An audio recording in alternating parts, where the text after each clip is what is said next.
Welcome to Australian Hiker, your online hiking resource. We're your hosts, Tim and Jill Savage.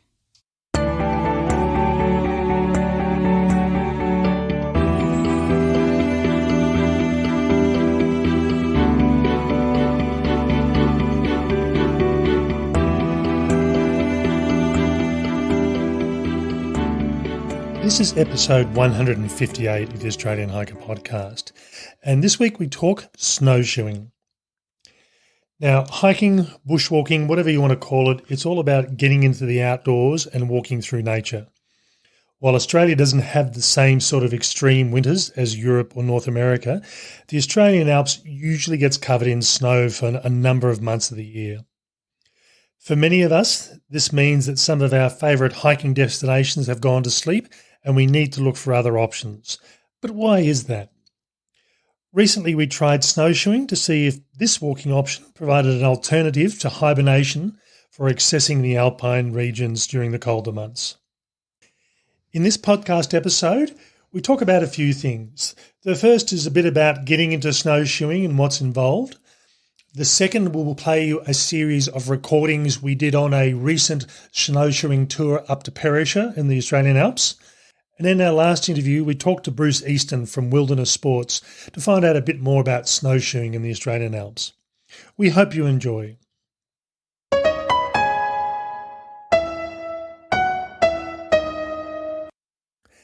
Now, first up, what is snowshoeing? And I think for most of us, we're familiar with the old movies or the cartoons that it appears that people are walking on what looks like tennis rackets. Typically, it's based in North America or Canada. And I must admit, I had a thought about this that up until probably the last couple of years, I hadn't really thought about snowshoeing in relation to an Australian perspective. But essentially the idea of snowshoeing is putting a snowshoe on the bottom of your feet. And typically what this does is to increase the surface area, which means your downward weight isn't leaving deep holes and making you struggle as you walk through the snow. In simple terms, snowshoeing is just an extension of hiking, except with snow involved. Yeah, and we've, as Tim said, haven't really thought about deliberately going out into the snow, though in the last couple of years we've found ourselves walking through snow with a thought in our head saying, gee, this is hard work and, perhaps there's an easier way. So first up, getting started. Now, both Jill and I have done mountaineering in the past, but really that's involved crampons and ice climbing and all sorts of other things like walking over glaciers, but never used snowshoes before. So from our perspective, we decided that to get the best out of a snowshoeing experience, we'd go on an organised tour with people that knew what they were doing. And certainly that's a good option. The other alternative is to go with friends who are experienced and that can look after you, or finding an alpine club that's going to run those sort of activities as well. But I think in all honesty, while there are plenty of ski clubs around, finding a club that does snowshoeing is probably not as common. The next thing you need to consider is layering for comfort. Now, in most cases, the clothing and wet weather gear that you have for hiking are going to suit your needs for snowshoeing. Essentially, what you don't want to do is get cold, particularly in a snow environment, because that's where hypothermia can set in. But you also don't want to get too hot. So wearing big, bulky jackets that are way too hot, because you are going to be exerting yourself, you are going to be generating sweat. And if you've got heavy, thick layers on, all that means is you're going to get wet. And when you stop walking, you're going to start cooling down and getting cold. So having a number of layers is going to give you the options and the flexibility to get yourself just as warm as you need to be. Now, the next thing to consider is eye care. For those of you who've spent time in the snowfields, you know that snow and very sunny, bright days tend to create a lot of reflection. And it's very easy to get sunburnt even in the middle of winter in the snowfield.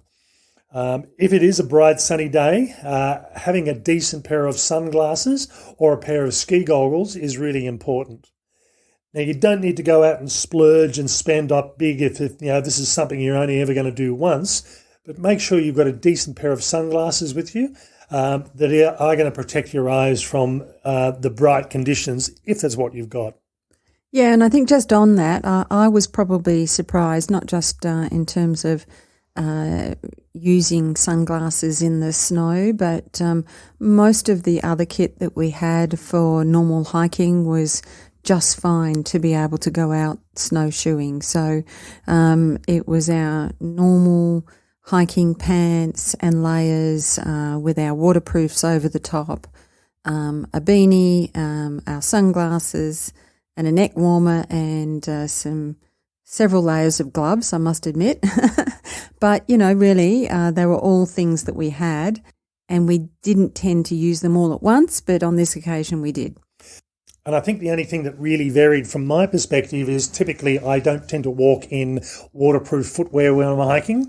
Yeah. But in this case here, when you're up in the snow, a good pair of waterproof footwear is pretty critical. Otherwise, your feet are going to get pretty cold. Yeah, likewise, I put on a pair of boots, which I don't normally wear, and a sturdy pair of waterproof boots at that.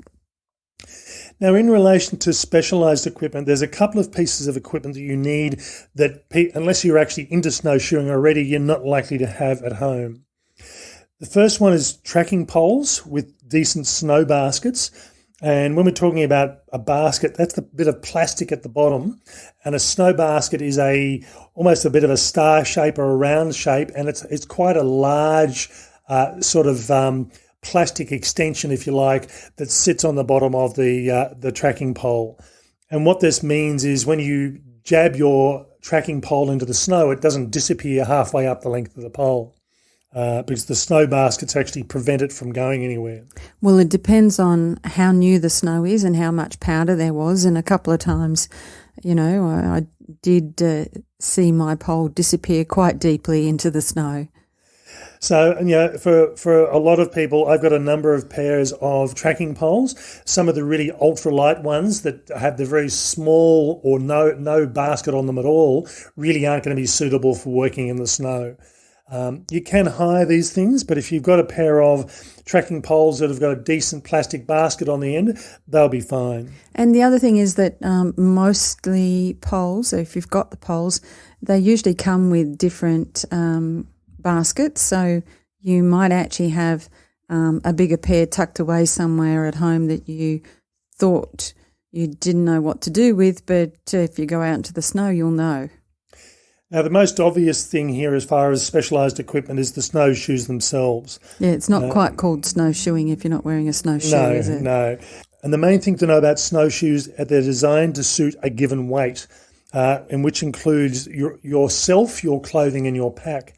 So in my instance, on the day that we went out snowshoeing, my total weight was 111 kilos or 244 pounds, which is everything, fully dressed, standing on a spare of scale. And those heavy boots. And the heavy boots, yeah.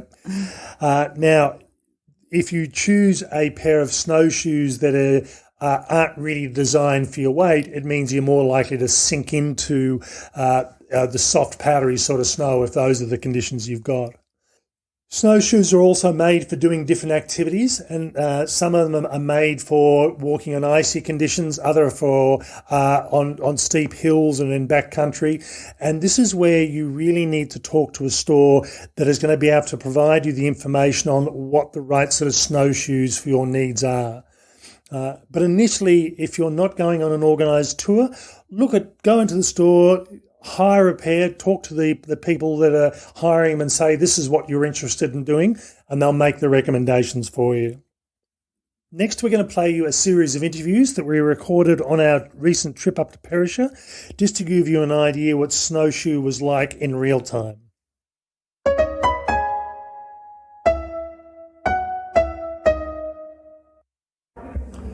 It's Saturday the 8th of August.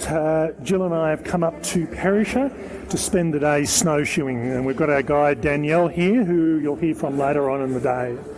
So we're just in at the Wilderness Sports office up here, meeting up with our guide and collecting our gear for the day. And you can hear there's quite a lot of noise in the background. There's a lot of people getting ready to go out on trips and getting geared up for the day. So how are you looking forward to it, Jill? I am looking forward to it. It would have been lovely if the sun was shining, but there's plenty of snow and it is snowing, and so we're all covered up and making sure that we don't get wet. So got wet pants on and a waterproof jacket and so on, which is not something that we would normally go hiking in. But yeah, looking forward to it. Okay, we'll catch up during the day. Okay, it's 10:20. We've been going probably around about 50 minutes now, and we're doing the Porcupine Trail, which is taking us up a valley, and there is a creek in the middle of the valley, which is we're keeping away from, otherwise we'd be likely to get very wet. But lots of fresh snow, very soft. So the going is a bit hard because we even with me following behind two other people, I'm still sinking into Jill's tracks, which I'm following immediately behind. So I've already stopped and taken off one layer of clothing. It's not as cold as I thought it'd be.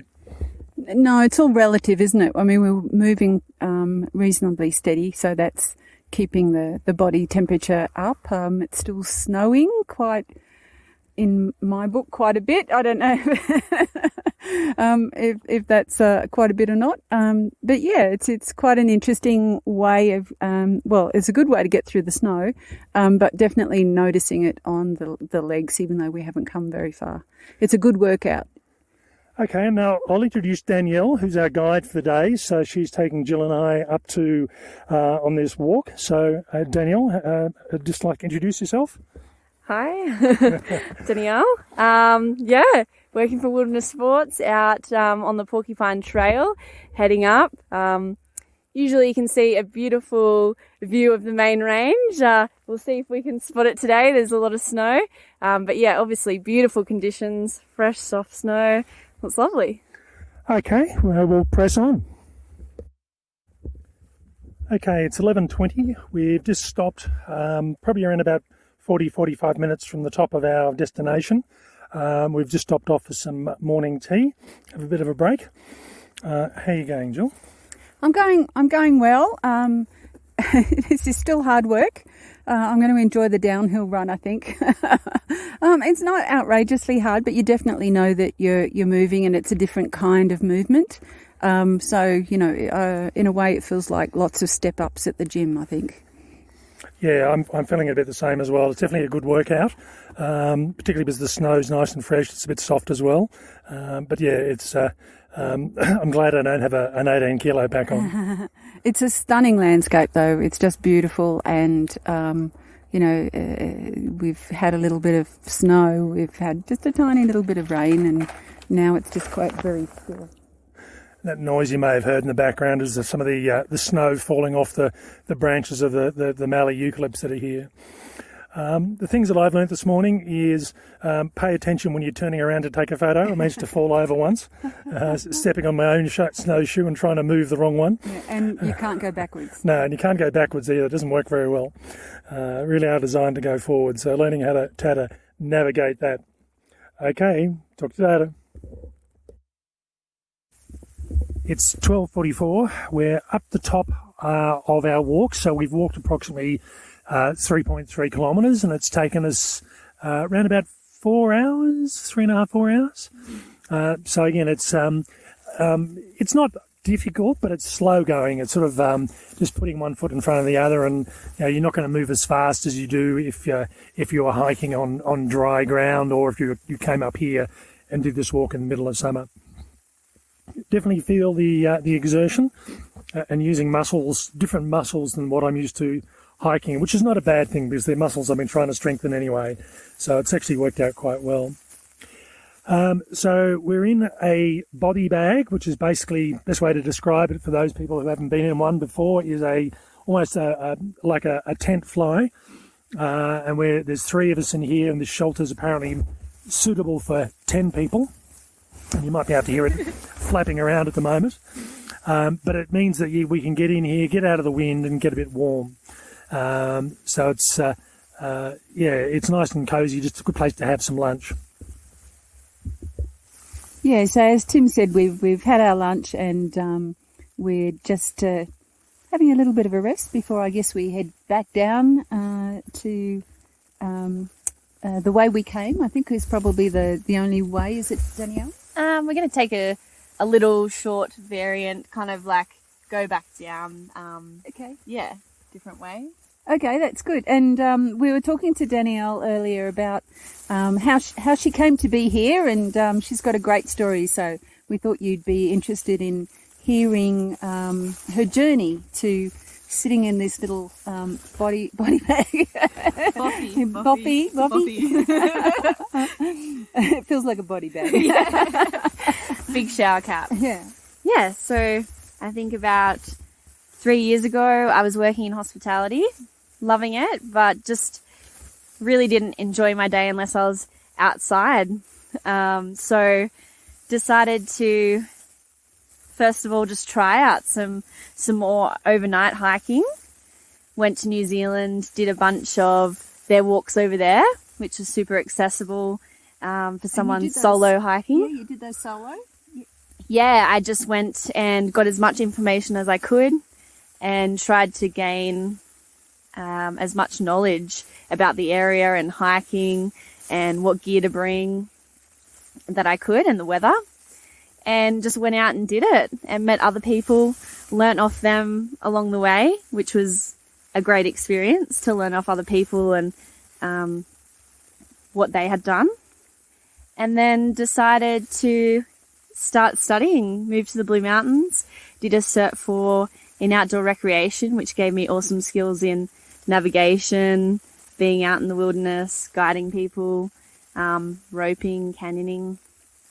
And then decided to take those skills down to Tassie for some of their longer distance walks, and guiding those walks down there has been amazing. And when I'm not at work, just getting out and doing some of their harder walks down there, which has been amazing. Really testing myself personally has been exciting, and bringing that experience then to work has been really great. Yeah. And you split your year between Perisher and Tassie?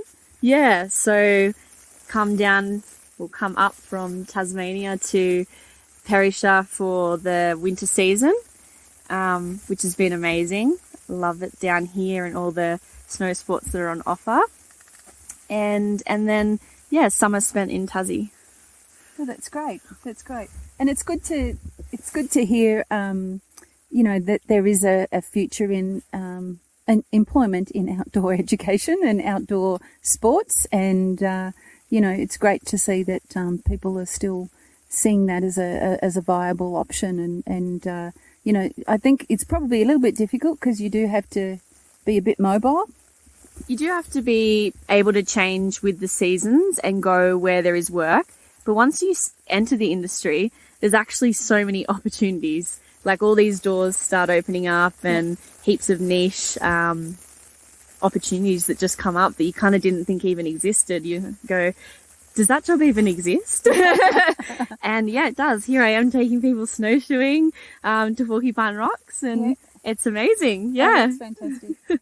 All right. Well, we'll hear from Danielle a little bit later when we get down back to the shop. I think we'll do a little bit more interviewing.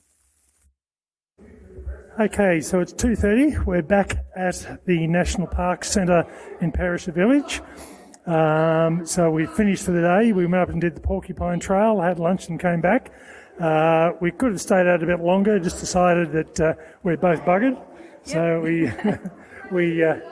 good day, and the snow has started to settle back in again. Not heavy, but pretty consistent. Yeah, that's right. So, it was lovely, and probably something that I never thought I'd do before. Coming down was much easier, and, partly it was downhill, but there was still quite a bit of snow cover from in addition to what we had this morning. So there were a couple of places, and Tim and I both did have a little bit of a tumble. Just one each. You had to have one each. Okay, so thank you, Danielle, for your time. Thank you for coming, guys. It's been a pleasure. It's been really lovely. So we hope you found that series of short interviews to be helpful.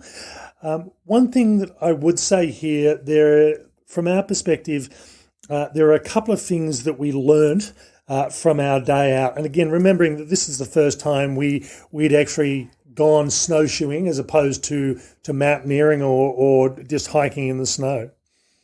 The first thing is basically snowshoeing pretty much is you are walking in the snow, so it really is like hiking. The main difference is you've got a slightly wider gait to make allowances for these large pieces of artificial construction that are strapped to your feet.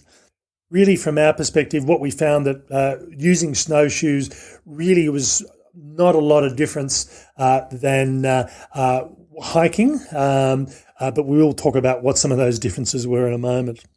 Yeah, it was a really interesting thing because I did expect there to be a little bit more technical requirement in things to think about, and there wasn't very much at all other than, as you say, Tim, just widening your stance a little bit more. It was easier to walk in the tracks of other people, particularly when it was very, very powdery and deep. But yeah, I mean, you can get around. It did take us a long time to get to the top of that hill, though. Yeah, it is a bit slower than walking through bushland. Your pace definitely does slow right down. And certainly from my perspective, the day we went, we'd had a lot of snow not far beforehand. It was really deep and powdery, and I found that I was walking at the back using the camera, and I was quite happy to walk in our guide Danielle's and Jill's footprints. It just made it easier for me having 30, 40 odd kilos on the two of them, because even then I was still sinking into the snow. Both Jill and I managed to fall over on our tour, and in my case twice. Now, self-inflicted on both cases, and in fact I think in all three cases here, the thing that I learnt is don't walk in one direction and look in the other. And specifically in my case, I was walking and taking photos off to the side, and out of habit you find that your snowshoes will cross over one another, and then you go to lift your other foot and all of a sudden you go over. So in both cases, had I been paying attention to where I was going, I wouldn't have had that issue.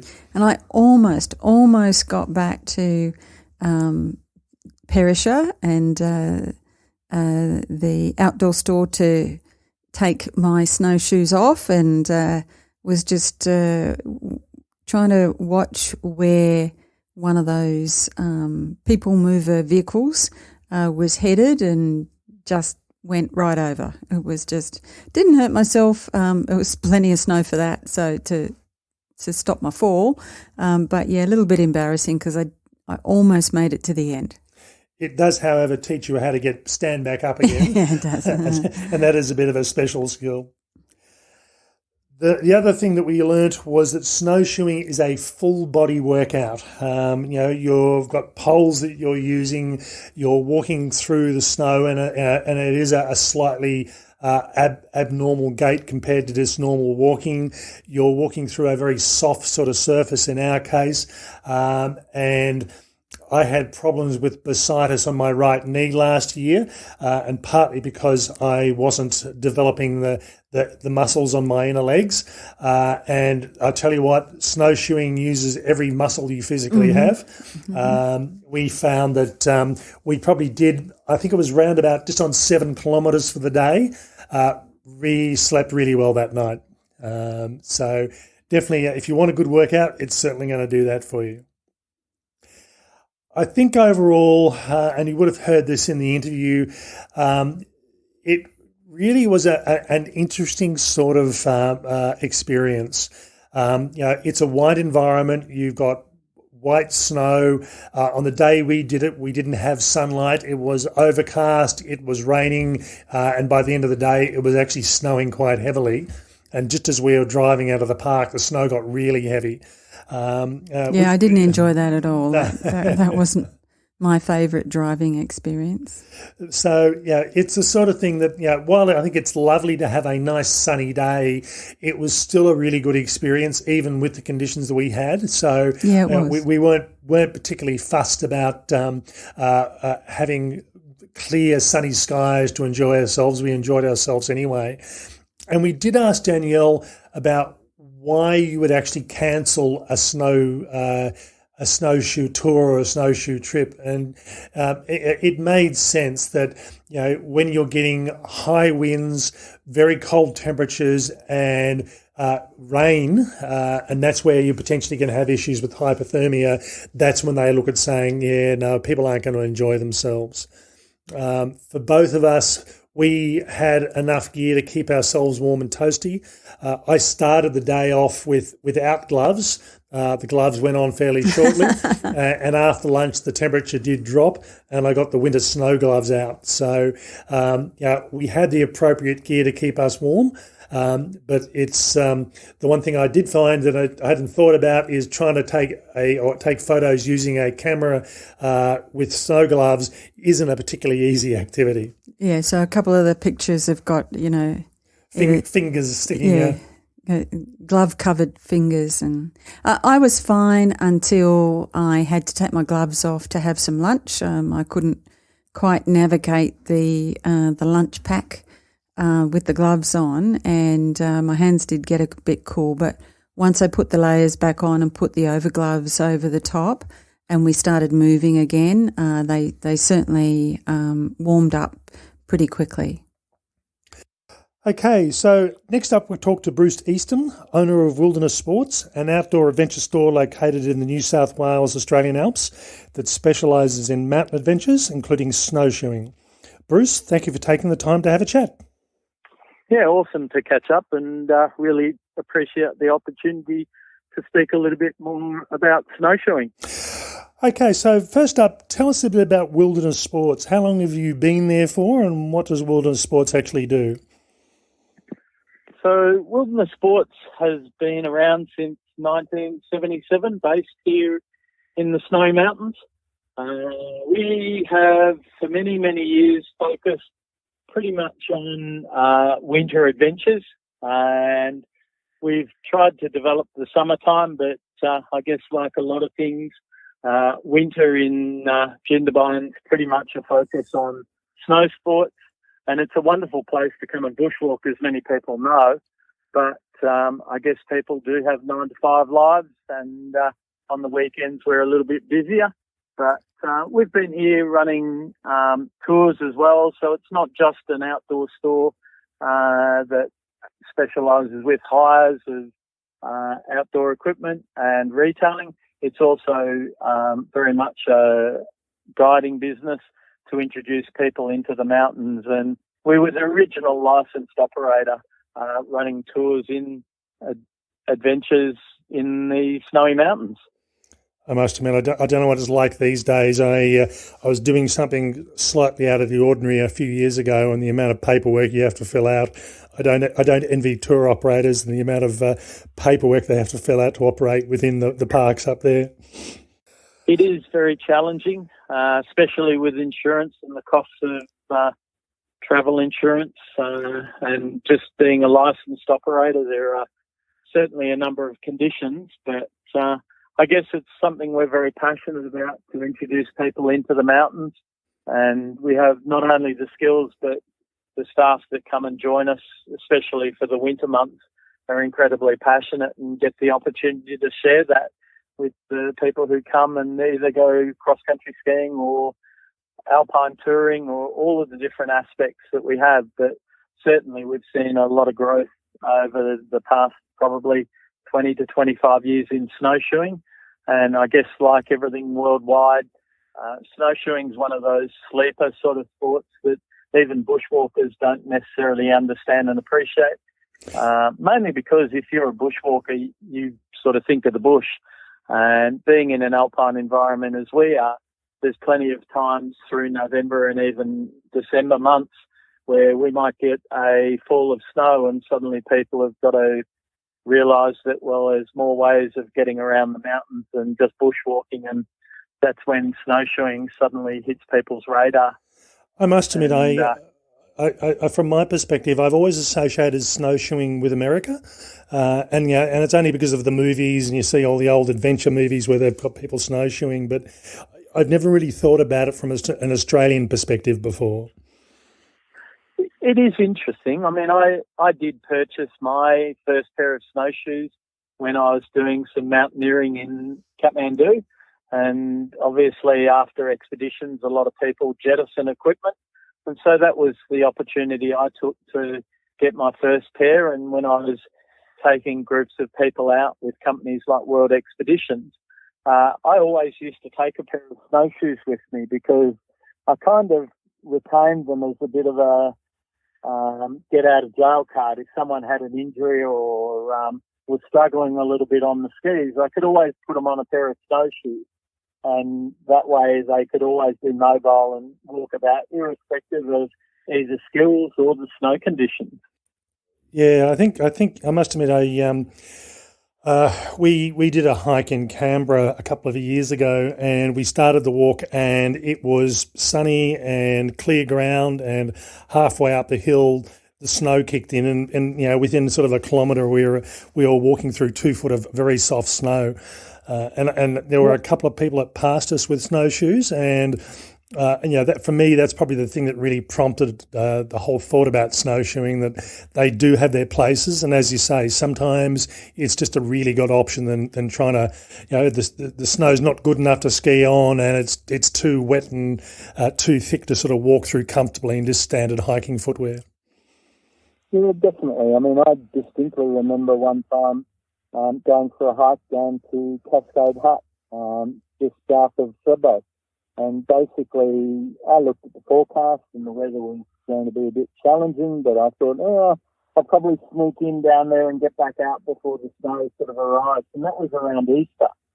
And I ended up actually having to hike out in about 2 feet of snow to actually, by the time I came up onto Bob's Ridge, we're still a high place, and it basically became incredibly challenging.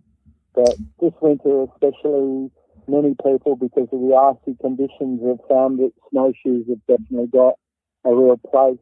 No matter whether you're just a hiker wanting to travel around, or as more and more people are starting to leave the resorts with snowboards and start to go into the backcountry, certainly the snowboarders are finding out that it's much easier and more affordable than a splitboard to actually travel with a pair of snowshoes, and then they fit very conveniently onto their backpacks. So it's just a really simple, easy way to get around the alpine area. And of course, we've got a number of people who go out to a place like Blue Lake to go mountaineering. Not all of them are skiers at all. They tend to be more climbers. Yeah. And so it's just a real simple, functional tool to get around the alpine. Okay, so now in relation to, you're obviously doing a lot with the winter sports, and as you said, winter sports probably tends to be the time you're most focused on. But what do you do during the summertime? Well, look, in summer we basically not only do we run our normal retail store, but we also offer a whole range of equipment for hire, and we're one of the few businesses that actually offer that equipment. And a lot of it relates because of the terrain and also the weather conditions here in the alpine area. You just can't get by with a very cheap tent down here, and certainly if you're going to hike, you want a nice sturdy pair of boots. So it's quite not unusual for people to arrive down here having left the northern beaches and they've got their shorts and singlets and a pair of thongs on, and they arrive down here and it's still around 0 degrees and blizzarding. So, we do offer things like thermals and rucksacks and all of that sort of general stuff, but I guess the big difference with us is we also have a very expensive hire of things like packs, baby carriers. We don't hire out hiking boots, but, all of the sort of tents and things that many people can't afford if they're looking for a better quality sort of thing. That's the sort of stuff that we specialise in, and it definitely helps for us to educate people a little bit more. And, we do sell lots of books and maps because, people do turn up down here not so well prepared. And so that gives us an opportunity to help people understand a little bit more about why when you come to the mountains, you do need to be prepared, and definitely coming into an alpine environment, you need a little bit more information and a little more preparation than just going to the beach or somewhere where it's a bit more summery. Okay, and you've got the main store there in Jindabyne, and you've got an outlet in Perisher, and that's the two locations, is it, or are you located at other places as well? No, it's only those two locations because that enables us to provide instruction and guiding. From there, it helps the resorts to provide a service that they normally don't do. And again, it's an opportunity to give people opportunities to try before you buy and demo equipment. It helps with the guides to, as you found out, we've got great people working with us who can help you understand better the use of different equipment, how performance means something, lighter weight equipment, all of those aspects. And when we're out guiding people, it enables us to showcase, just simple things like layering. I mean, we're certainly a good partner with the brand you're familiar with, Wilderness Wear, and just having good equipment and having an understanding of how appropriate clothing when you're in the back country. You want layering, not necessarily padded clothing that resort people may well have. Yep. Simple sort of things like taking a first aid kit, those sorts of things that a guide would typically have. But you as a customer being involved in an activity, you need to start to learn those sorts of preparation so that it helps you to be safe and enjoy your day in the mountains a little bit more. Is there a snowshoeing season? I'm assuming you're going to have reasonable sort of snow, but when's the best time of the year to go snowshoeing? I guess this year with COVID's been a very interesting sort of thing, and typically, again, we had some pretty extensive snowfalls here in the alpine area through May. As is not uncommon, we actually then had a warm spell before we got into June, and the conditions were less than ideal. But typically people would look at the winter as they do with the resorts and think that that's June through to around basically the end of September, early October. But for us, as far as snowshoeing, we pretty much look from Easter right through to almost November when, there's a lot of opportunities to actually go and take a pair of snowshoes into the high alpine. And actually, whether or not you're just a hiker looking to spend time up there, because not everyone's going to carry around a pair of micro spikes or a crampon. Yep. And once you get up into those higher alpine areas, suddenly a pair of snowshoes becomes a little more practical. For the snowboarders, they can actually get out and then ride their snowboards down the chutes and gullies. Yep. And for people who would typically be a bushwalker, then essentially they're going to be a lot safer than just relying on, say, a pair of hiking poles and possibly something like micro spikes or something like that. Well, I think particularly given the weekend we just had a couple of weekends ago where it was lovely soft powdery snow. I think having a pair of footwear, even with spikes, wouldn't have been the most practical sort of thing, and the snowshoes really sort of earned their keep on that sort of day.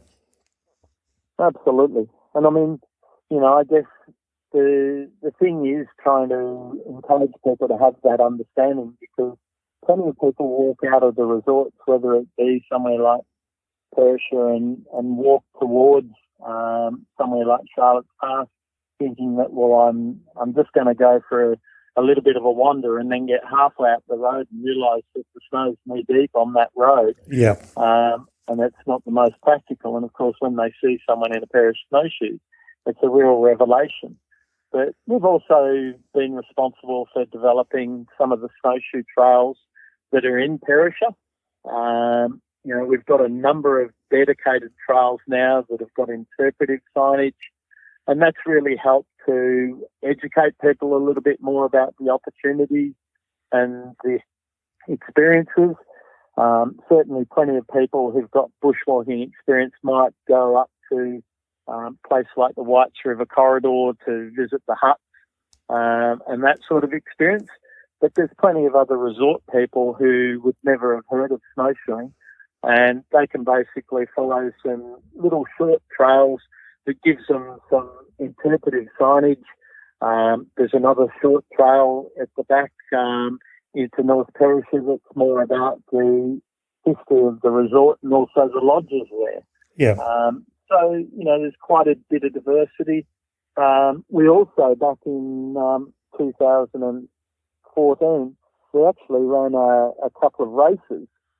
And they were the inaugural snowshoe races that were in Australia. Partly, again, I had staff who'd been involved in races in North America, and we saw another way that we could introduce another element with mostly trail runners. There's a very strong group of trail runners in Canberra, and so in a partnership with some of those guys, we put together the Snowy Mountains Snowshoe Stomp, and we ran that 2 years. There was a 6 kilometre and a 12 kilometre event. And then again in 2016, we partnered with another trail running business and down at Falls Creek, and we ran a snowy trail marathon down at Falls Creek in September 2016. So, there's a growing awareness, I guess, of the diversity of experiences you can have. And certainly it probably helps that way back in the day with Wild Magazine, snowshoes were featured on the front cover. We've also had some other articles linking climate change and the Snowy Mountains. In 2013, we had a feature in Time Life magazine where I took a journalist all the way from Thredbo. We spent the night out camping near Seaman's Hut and then continued on to Charlotte Pass the following day. Yep. So that was a very interesting sort of experience. And back in 2014, we even set up a Facebook page in the early days, Snowshoe Australia, but to be honest, it doesn't get a lot of traction, but that's in part because we haven't had really an opportunity to spend a lot of time on it. But, all of those opportunities are there, and I guess I would hope that people who are interested in bushwalking here and hiking, as well as people involved in backcountry and the snow sports, start to understand a little bit more about the opportunities that snowshoes actually offer. Okay, so what are the key things that people need to know to make snowshoeing a better experience? You talked about layering, and I must admit, I think everyone's used to seeing people in big puffy jackets, which look really good when you're sitting in the resort, but probably not so functional when you're outside moving around. But what are the other key things that people need to know? I guess the key aspects of a snowshoe and the important parts of it are actually the simplicity of the binding is a very key feature because obviously you want it to be easy to get in and out of. Yep. The other aspect is you need good crampons on the base, and that doesn't mean that they need to be stainless steel. They can certainly be alloy because those would be lighter. But again, that's what gives you traction no matter whether it's soft snow or icy conditions. The shape of the snowshoe is also a relevant part because some of the plastic snowshoes, for anyone who's ever had experience walking with them, you kind of have a little bit of a swagger, I guess, a bit like a gunslinger, because otherwise if you try and walk in a normal gait, you typically find that you will step on them and sometimes trip yourself off. Yep. So that tends to be a different sort of thing. And then other brands like, the ones that we're doing, lightness is absolutely, as it is in bushwalking and a number of other sports involving rucksacks, if you can get something with those really important critical features, but then you get lightweight, then that's a massive difference. And no doubt you had that experience when you used the Northern Light ones that you had when you were here, because those particular snowshoes relative to, say, some of the plastic versions that commonly are available for hire, typically, you're going to save yourself 20 to 30% in the weight. And, that performance difference is quite a massive thing, especially if you are going to travel something like 10 kilometres, or like in the case of Tara Rome, who's doing this trip on the Australian alpine walking track, where you're going to walk the whole distance of that. Having something that's lightweight is a massive benefit. Yeah, I suppose it's a bit like hiking boots as opposed to trail runners, isn't it? It's sort of, there are advantages to the heavier stuff, but you pay for it in exertion and sweat in the process. Yeah, also the interesting thing, like the plastic ones do tend to be quite noisy, for example, whereas the fabric ones, a lot of people say, oh, but they can't be that strong. In reality, they're actually the strongest ones. And typically people would use an alloy snowshoe with fabric because they dampen and cushion. So on icy or soft snow, they're still great from that point of view, but they're also the most durable of all of the snowshoes. Okay. Certainly my original pair that are now just on 40 years, which were original brand, funnily enough, called Sherpa, those things are still quite functional. My Northern Lights, which I bought in 1995, only 2 years after that particular company got started in North America. They're still in, really good nick, and I could still use them today. Because again, being lightweight, they're super durable, and I might have to change some of the crampons because of the wear and stuff like that. But they're still in fantastic condition even after 25 years. Now, what sort of snowshoeing services does Wilderness Sports provide? I guess the unique things about Wilderness Sports is that not only do we offer guiding, so we can show you how to use them and where to use them and some of the differences with performance, but we have, over 70 pairs available of different models and different types and different styles of snowshoes available for hire. And then we also have quite an extensive array available for retail as well. So it's pretty much a one-stop shop when it comes to snowshoes. We're not locked into any one brand. We actually have a range and choice to accommodate people. And most of those people can see either on our social media sort of pages, and plenty of opportunities to sort of almost participate in the experience via that. And then our website, it enables us to provide mail order anywhere from places down into Tassie to now overseas. We've certainly seen a few pairs across to places like New Zealand and elsewhere. Okay, and we'll put the links to Wilderness Sports in the show notes. So if people are interested in that and want to know where to go, have a look at the show notes on the Australian Hiker website. Okay, so we've been talking with Bruce Easton about options for snowshoeing in the Australian Alps. Bruce, thank you for your time. That's awesome. I really appreciate it, Tim, and I'll look forward to hopefully giving people the opportunity to come and share some of those experiences and the whole joy of snowshoeing in the Australian Alps. So now, in addition to finding out a bit about the basics of snowshoeing, we've listened to some interviews on the day. We've heard from Bruce, who runs Wilderness Sports up in Perisher. And really, from our perspective, we had a really well organised and enjoyable day. Our guide, Danielle, was excellent. She was attentive. She was concerned about looking after us. She explained what we were doing, and it was a really enjoyable sort of day. And it was almost a bit like, having a walk with friends in some respects, because you're sitting and chatting or walking and chatting as you're going. So I can't speak highly enough of both Danielle and of the experience provided to us by Wilderness Sports. Yeah, Danielle was a very, very friendly person and really made it an enjoyable and easy day. We were thinking about what we were doing, and she made us feel quite at home and quite comfortable, and she was obviously very knowledgeable.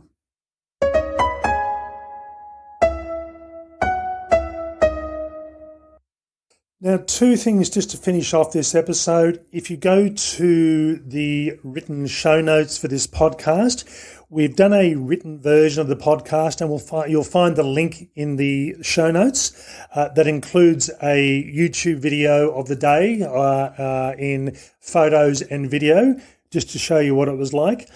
And it gives you a good idea of what we were doing throughout the day. Now, just as a final thing for this episode, Wilderness Sports in Jindabyne has been kind to donate a very generous prize for our newsletter subscribers. I won't say exactly what that is, but it is quite a generous offer. And to be in the chance to win this prize, you need to be a newsletter subscriber and to receive the newsletter, which will be sent out by email on the 1st of September. So you've got a couple of weeks to go through and subscribe. All we need you to do is be a subscriber, answer a couple of questions, and you'll go in the draw to win this prize. And it's a great prize, and Bruce was very generous with the offer. So make sure that if you're not already subscribed to the newsletter, you get that happening, and check out the newsletter and answer a few questions, and who knows, you could be doing some interesting things during the winter out of Perisher. Okay, that's all for this week. Bye for now. And bye from me.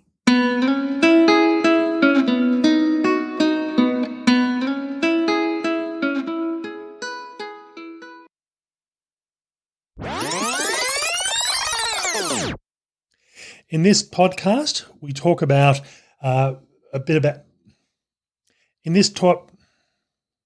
and as a last interview, we'll talk to Bruce Easton from Wilderness Sports, who will talk a bit about, in simple terms, snowshoeing is just an extension. In simple terms, snowshoeing is just an extension of hiking, except with